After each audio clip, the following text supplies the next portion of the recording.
Today we'll be discussing the assassination of President James Garfield. Four presidents have been assassinated in American history. Abraham Lincoln being the first president to be assassinated by John Wilkes Booth, and the most famous probably being John F. Kennedy's assassination by Lee Harvey Oswald. But very little is known about the assassinations of James Garfield and William McKinley by the average person. They don't even probably know that those two are presidents in many cases. So the next two videos, including this one, will be devoted to those lesser-known presidential assassinations. So some background on President Garfield. He was elected in 1880 after defeating a former Union general, Winfield Scott Hancock, in the 1880 election. Actually, it was a remarkably close election in terms of the popular vote. And at the Republican convention, he was notable for defeating former president and head of the Union Army, Ulysses S. Grant, who was mounting a political comeback after a very popular world tour. His previous offices, where he served as the House Minority Leader in sort of the position in spirit, as the position had not been truly formed yet. He served as chair of the House Appropriations Committee. I forgot to add in my little PowerPoint here, but he also served as senator-elect of Ohio, because at the same time, the Ohio House Representatives elected him to the Senate, in addition to him winning the presidency. He served 9 terms as Ohio's congressman for the 19th District. He served as a president of the Disciples of Christ College, Hiram College, and a state senator. He also served as a major general during the Civil War. And fun fact, when he was president of Hiram College, he was the major general, and he offered students free tuition if they'd go and fight the war.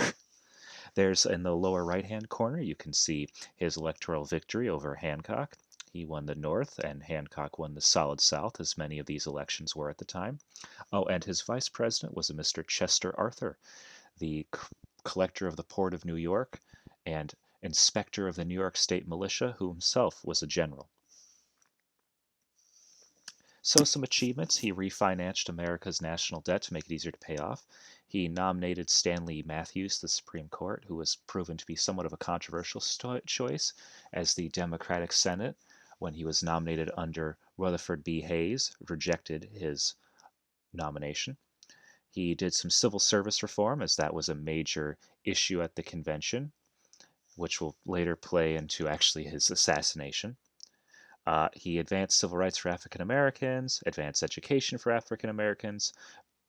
The isolationist brand of American foreign policy was starting to disappear at this time, as he pushed the treaty. Well, it was more Blaine, but he helped Blaine push the treaty that we would get the Panama Canal, and he started the modernization of the U.S. Navy. His cabinet, as you can see, the only real interesting people there are Vice President Chester Arthur, who later became president, Secretary of State James G. Blaine, a failed nomination for high office, but became a huge influential character in American history, and Robert Todd Lincoln, who was Abraham Lincoln's son, served as the Secretary of War. The assassination. So it was summer. Washington, D.C. is hot. So, as always, the president was beginning their yearly tour, and a crazed lunatic, shall we say, named Charles Gitlow, decided to assassinate him.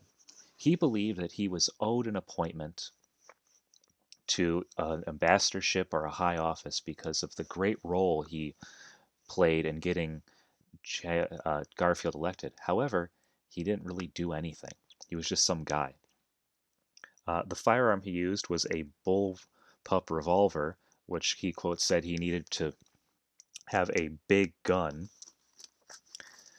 to take down the president. He was also the first person to famously use the insanity defense to get out of any to prove his innocence. So the shooting. Essentially, he had stalked the president for weeks, preparing and planning the assassination. He wrote to William Tecumseh Sherman, who he thought was going to save him from imprisonment. The other fun little fact about this is he chose an ivory handle for his revolver, as he believed that the revolver would be famous one day and that it would look better in a display case. He was shot at the old Baltimore station, which actually used to be, which is now the National Gallery of Art. And a little fun fact is Robert Todd Lincoln was there to witness the assassination. So after he was shot, the bullet entered through his back and severed his spleen. Uh, Modern medicine states that had the doctors just not messed with him, he probably would have recovered. But they stuck their hands in, they probed the wound, which led to infection. Actually, one of the other interesting things they promoted was cool air. So in the White House in the middle of summer, they created a rudimentary air conditioning machine to keep the president cool and hope that would lower his chance of infection. It didn't work, but it did give the president air conditioning and made the White House tolerable for once in the summer. Uh, he made a trip to New Jersey and hoped that the cold sea air would recover. Alexander Graham Bell was brought in to, how do I put this, had an x ray machine, but they were looking at the wrong side. Yeah, it was a whole mess. But sadly, unfortunately, he died. The cause of death has been ruled sepsis, but with complications from pneumonia that he developed, they think, from pooling in the lungs and the cold air constantly. Others have wondered if he had damage to his spleen, because if we go back to the last slides, you can see that's where the bullet was lodged. But most agree it was a septic infection with pneumonia. Though, if it was modern times, he could have survived. So he was given a state funeral. Not quite as the outpouring wasn't quite as big as Lincoln's, but still a very powerful moment.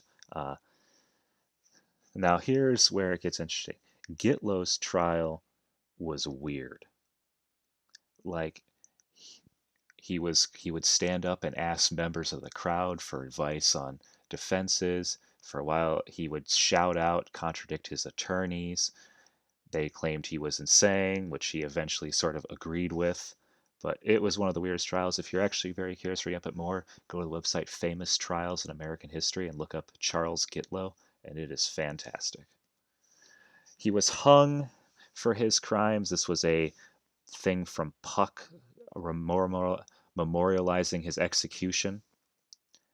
The aftermath was we got the presidency of Chester Arthur, who is an interesting president to study, as he was known for being famously corrupt before being president, but tried to do the right thing. Uh, there was many public memorials for the fallen president, and then it continued the debate around security for the president and what to do if the president was incapacitated, as Garfield lived for a whopping 80 days after his assassination. So thank you again. Hope to see you in the next video. Bye-bye.